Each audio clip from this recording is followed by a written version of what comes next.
check in on the Philippine markets. See how the PSEI is opening this Wednesday. Looks like a slightly lower open by about 0.1% at 6,558. The stock market climbed to a 4-month high yesterday, Tuesday, closing the session higher by over 1.6%. Let's take a look at the peso. Opens today slightly stronger, 55.75 to the dollar. Peso closed slightly weaker yesterday, Tuesday, at 55.795 against the greenback. Well, with us now for more is Alfred Benjamin Garcia, the head of research at AP Securities. Good to have you with us, Alfred. Thank you for joining us. Good morning, Kathy. It's a pleasure to be here. I know, we're just back from the election coverage, so it's the first day back of money talks, and I know a lot has happened. The tariffs have come down, well, at least from Trump's point of view and China's point of view. What's been the impact of that versus what you've seen as partial unofficial results of our midterm elections? So yesterday when the market closed, the results were mostly partial and unofficial, as you said. So the market hasn't been quite pricing that in. We were busy pricing in the trade truce, you can say, between the US and China. And then today we were pricing in the inflation numbers from the US. Although the general sense is that the market is receiving the results of the election positively. We're seeing a lot of continuation of the policies of the previous Senate, although there's a bit more polarization this round. And that polarization does not concern the markets, or at least give them time to think like, hey, what's going to happen next to the policies that we thought might be of priority? Maybe it's something that will sink in a bit later on, but for now we're focused more on the peaceful conduct of the elections. It's mostly perceived as fair. And there are some names in there that are seen as capable senators. So, but yeah, going back to the polarization, there's a bit of an even split in terms of alliance in the results here. So we might see a bigger opposition coming into the next Senate, which might make things a bit more difficult in terms of budget and pushing the economic agenda.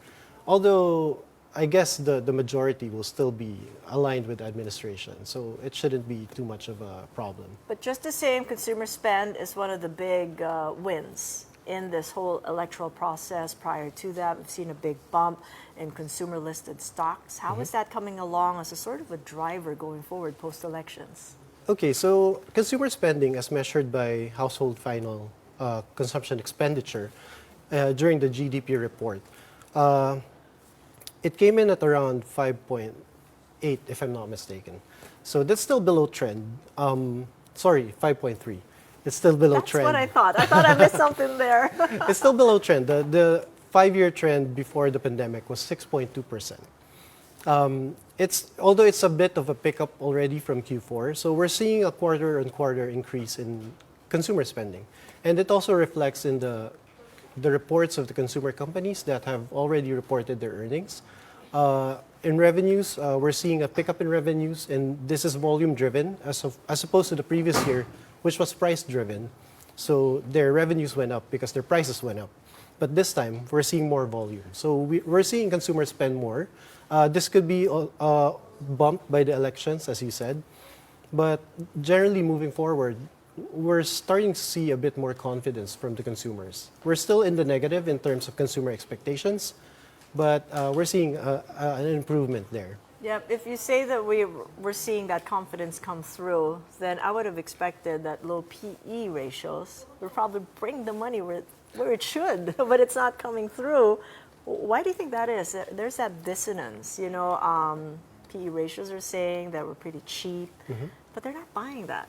It's a bit of a source of a frustration for us because we're seeing the companies reporting good earnings. The economy is not growing at the pace that we would call spectacular, but it's stable. But we're still trading at PE ratios that are at same levels as crisis levels. So COVID crisis levels. COVID, GFC, AFC. So we're at the same levels as 2008, 1997. We're around 10 times PE.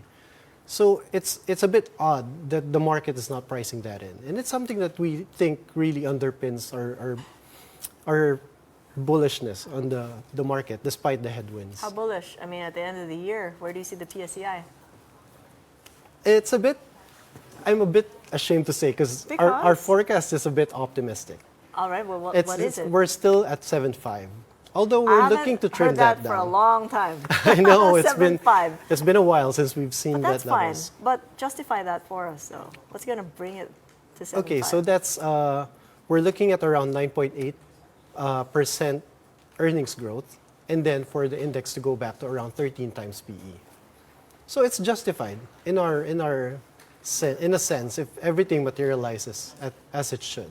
Okay. But that's our bull case scenario, of course. So our base case is around 7,200. That's not too bad for a bear case or, a base It's not too case. bare. And you've got a good 6 months to go. And I'm going to hold you to that then. Thank you so much for the analysis. And good to come back on a positive note. All right, thanks First for day having back me. here. You're welcome. Alfred Benjamin Garcia, Head of Research at AP Securities.